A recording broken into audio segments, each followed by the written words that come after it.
While attending the NAACP 2015 convention, WURD's president and general manager, Sara Lomax-Reese, had a chance to sit down with the Democratic National Committee Chair, Debbie Wasserman Schultz, and Democratic Convention CEO, Reverend Leah Daughtry. The one thing that I'm noticing here at the NAACP conference that I want you both to speak to is that there's a demographic gap that I'm seeing. I see a lot of older people and I see really young people who I guess are with the AXO program, but I don't see the 20 and 30 somethings here. And to me, they are the ones that are most disengaged from the voting process. And so I want to know from both of you, what are you as the Democratic National Committee doing to energize and really inspire younger voters, especially the millennials who are transient? There are lots of issues around why they're not voting, but what are you guys going to do to really speak directly to that demographic? Well, we're clearly engaged in trying to make sure that the contrast is very clear, motivationally, for young people in their 20s and 30s, those millennial voters, to understand that what the Republicans are offering is an agenda that focuses on the wealthiest, most fortunate Americans, on excluding rather than including more people from the American dream. We have had that play out time and time again, whether it's Republicans taking 60 votes to gut or repeal the Affordable Care Act, the 16 million Americans who gained access to quality, affordable health care from the passage of that law. But there are millions of young people who can stay on their parents' insurance until they're 26 years old now, who have an opportunity, particularly women and younger women, to be able to, without a copay or a deductible, get access to health care and preventative care, so that they not only can take care of themselves and not have to wait until they're sick to go get health care, but also that when there is an illness, that they can be more likely to catch it early. And for me, as a breast cancer survivor, someone who was diagnosed when I was quite young, comparatively, that is so critical. Making sure that young people can have access to birth control, make their own reproductive health care decisions. Contrast that with the Republicans, who in word and deed have done everything they could to take all of that progress away. But I guess the real That's question, just one example. Right, I mean, there's clearly a very stark contrast, but how do you get people to the polls? How do you get people excited and energized? Because even, I think that millennials, they know the issues, they probably know the differences, but they're still disengaged from the process. And so what are the things that you guys are going to be able to do to kind of flip that around? Well, we are engaging young people, and I would differ with your characterization, particularly as we come into a presidential election year. There's always drop-off in a midterm. Both parties have drop-off, and it is a challenge to get young people to consistently stay engaged and see the importance of their activity and action in a midterm. I think the divisiveness that has been generated by the Tea Party has also been quite discouraging for young people, and that's been by design. I mean, you've got Republicans who have done everything they could to throw obstacles in the path of young people from being able to actually get engaged. Photo IDs, like the law in Texas that actually says, you know what, we're going to take every other state-issued ID and allow you to use it to cast your ballot, unless it's a state university ID. Now, how much more transparent could their motivation be than that? Trying to make it harder, not easier, for young people to cast a ballot, because they know if young people go to the polls, they're more likely to go and vote for a Democrat. Coming into a presidential election cycle, you'll see, and we are already seeing, more engagement and involvement on the part of young people, not just because it's a presidential cycle, but because of the contrast between the two parties and their messaging on issues. I mean, look at every one of our Democratic candidates' support for marriage equality and for the progress that the LGBT community has been able to make in terms of fully realizing their constitutional rights as Americans, and every single one of the now 17 Republican candidates for president who opposed the Supreme Court decision and who have done everything they can to ensure that the status quo, or worse, some of them in response to that Supreme Court decision, said we should amend the Constitution to say that marriage is between one man and one woman. So we are communicating as a party and organizing as a party around the issues that are going to most motivate young people to not only get to the polls, but we also want to make sure that's the bread and butter of our activists. The ones who are going to be our community organizers and out there walking door to door and helping us in the field, and also making sure that we can grow that next generation of Democrats. And if I could echo what the chair is saying, we know we're right on the issues. We know that young people engage with us on the issues and that we stand with them and they stand with Democratic Party values. So tactically what that means for us is how do we reach them? And so we intend to go where they are and use the mechanisms that they use to get information. So what you can expect from us, certainly from the convention and I'm sure from the DNC, is how we use apps, how we use technology, how we go to where they are using the mechanisms that they use to get information so that what we already know is a match on values translates into taking that match and going to the polls and working for the candidates that will continue to advance the issues that they believe in. So my next question is specifically for you, Leah Daughtry, is because the convention is coming in July 2016. Yes. We're very excited to be the host city for the DNC convention. And, I want to know, because I'm looking again at the NAACP convention, and one of the things that I see as a native Philadelphian is that there's not a lot of Philadelphia people here. And part of that, I think, was because there was not a lot of interaction with the Philadelphia branch to coordinate it, and that's a whole other story that we're not going to get into right now. But I want to know, what is the DNC going to do to authentically engage the Philadelphia community from a grassroots level? As a Black-owned radio station, Philadelphia is almost 45% African American, 13% Latino. So we have a large multicultural kind of community. Majority-minority community. So I want to know, what's the plan to really get Philly from the bottom to the top, to the top to the bottom, fully engaged in the DNC convention? Well, it's our practice and for the staff to move here. So all of our team will be here and will become Philadelphia residents. And as part of that, that means engaging ourselves in the community. It's a value and a principle for us to be part of the communities where we are going to be working. So you can expect to see us out and about in various neighborhoods. We'll be getting engaged in all sorts of community activities. We want to know what's going on. We want to be part of community service. We want to be I'll be in church on Sunday, and all of that. Because you're a reverend, right? I am. And when I'm not in my own pulpit, I like to be in church on somebody's church on Sunday. Beautiful.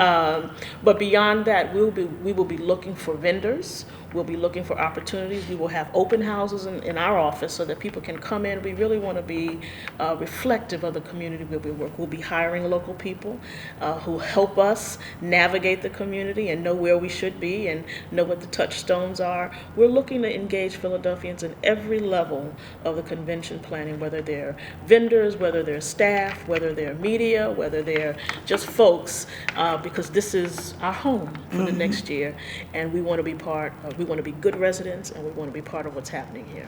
Well, I certainly invite you to use WURD to the fullest. So, Absolutely. And I have my contact information that I can share with you. Let me just add something to Yes. what Reverend Daughtry just said. One of the reasons that when I made the decision to ask Philadelphia to host our convention was because of the opportunity to be able to contract with more diverse local vendors than we've been able to in the last few cycles when we've had a convention in the city. The diversity here was absolutely the strength of the city's bid. We can't stress enough how important it is to us, obviously both for economic purposes, because when you have to bring a vendor in from somewhere else, there's a greater expense, but also because of the importance of acting locally, engaging locally. That was a really huge plus, and we make an actual commitment to a percentage diversity spend. We had a 1/3 diversity spend goal that we exceeded in 2012, and that was in Charlotte. I can just imagine what we're going to be able to do with our diversity of opportunities here in contracting and vendors for the 2016 convention. When we look at the 2016 election, and we look at the Black and Latino communities, there's this trifecta: poverty, education, and mass incarceration that really has a direct impact on who has the ability to vote, who's eligible to vote, and who's being groomed to vote for the next wave. And I want to know from the Democratic Party's perspective, looking at these issues from a holistic standpoint. A lot of times we look at them in silos, the prison industrial complex, education. But how do we begin to, and how does the Democratic Party begin to look at these systemic issues that are locking whole communities out for generations? How do we begin from a political standpoint to turn that around? It all starts with the policy. The Republicans are doing their level best to reach out in a very surface and token way to minority communities, and at the same time they're saying, ignore our being wrong on every policy that matters to helping minorities advance over here. Just listen to the words that we're saying differently, slightly differently than we used to say. No, actions speak louder than words, and just look at the debate that played out last week on the House floor on No Child Left Behind, on the education, the reauthorization of that massive education policy. What Democrats believe is that we need to de-emphasize the importance of testing when it comes to having a student ultimately demonstrate their ability to succeed. And you have to create different opportunities because children learn in different ways. Children start off a school day with a completely different set of experiences from one child to the next. We have to treat children like individuals, not like cattle.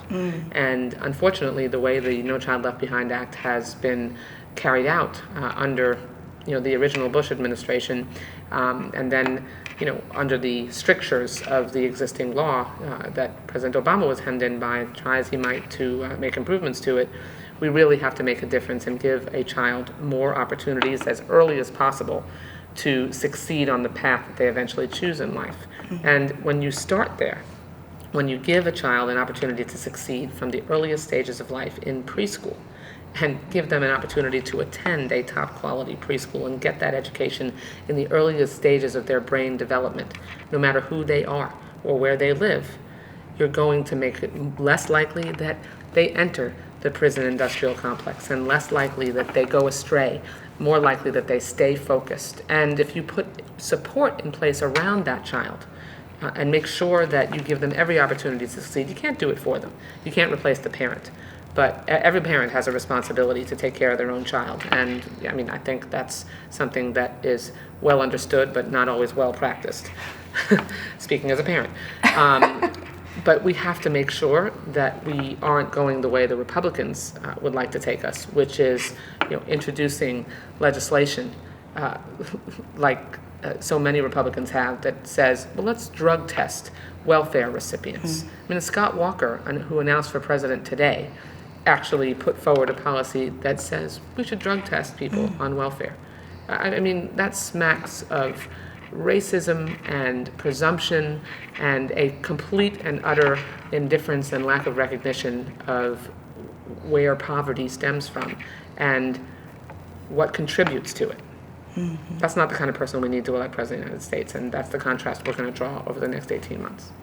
So the NAACP was founded by a multicultural, a multiracial group of people. How do we get this conversation today in 2015 around race and Black Lives Matter and the complexities? How do we make that a much more multicultural conversation? Because a lot of times we hear the issues reflected in Black environments, right, but not necessarily spoken with the same degree of passion and commitment in white environments. How do we begin to have those conversations ongoing and authentically? I'm so glad I want us both to answer this, but I'm so glad you asked that question. You may have noticed in my remarks, I talked about the initiative that I thought was so important beyond just the African American community when it comes to focusing on not only Black lives mattering, but the lives of all minority communities and all Americans mattering. And that, I took initiative in my community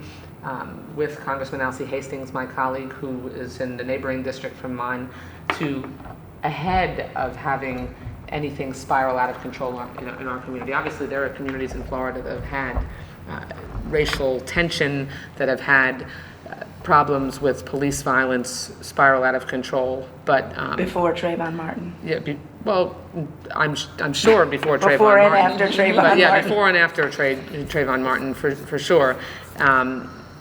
It was imperative to me, even though I represent a smaller percentage district with an African American population, that I help use my profile and platform to be a part of the solution. And so we created a task force that has involved community leaders, student leaders, faith leaders, law enforcement, elected officials, and we're talking about the challenges that people face in our community now, so that if, God forbid, there ever is a challenge down the road, we have a mechanism and an infrastructure and a network in place to deal with it. Excellent. And I think that, as one of our candidates, I think Secretary Clinton talked about, these kind of conversations can't only happen in Black communities. It has, everyone has a responsibility to move the conversation forward. And I think as we think about that, our touch points can be the civil rights movement or the abolition of slavery. It wasn't just Fred Douglass, it was William Wilberforce. It wasn't just Martin Luther King, it was Cheney, Goodman, and Schwerner, communities that came together, Black, white, brown, purple, to say, we have to make something different happen here. And I think if we use those as touchstones and remember our own history in this country, that we all have a responsibility. It can't be just me, it can't be just Debbie, it can't be my Latino sister or brother. We've got to be responsible for each other. And that's really the value of the Democratic Party, right? That we all care about what happens to each other, and that I'm not okay if you're not okay. And that as we work together, then we advance each other's issues, because it's not just my issue, it's all of our issues. Right. And so I think as we hold that as a touchstone for ourselves, that this is what has happened before, we've had this before, and the only reason slavery ended is because all communities opposed to slavery worked together for its abolition. The only reason the walls came down in Selma and we're riding the front of the bus down is because all communities came together, communities of goodwill, and said, this isn't okay with us. We've got to make a change for the good of all, for the good of the entire nation. And I think that's what we need to do moving forward. Just how to activate that Exactly. same level of commitment is. And I is think the you see a lot of that on social media. That's now. true. I mean, You do. I'm a Twitter fiend. Yeah. So you see Yeah, you do. lots of people from And different even the Black communities Lives Matter movement, you saw a lot of commenting and you know, moving it forward and multicultural calling folks. each other out. What do you mean by that? Right. And how does that work? And Right. tell me, so we can understand each other better. And I think you'll see more of that as people become more sensitive about their own responsibility and empower and feel empowered. Right. And emboldened that it's okay to say something. It's Right. okay to say, I'm not okay with what you just said. Right. Not only Creating okay, these but that you safe spaces, should yeah. say something. Right. That you should. Thank you. You're This was welcome. a real honor. My pleasure. Thank you.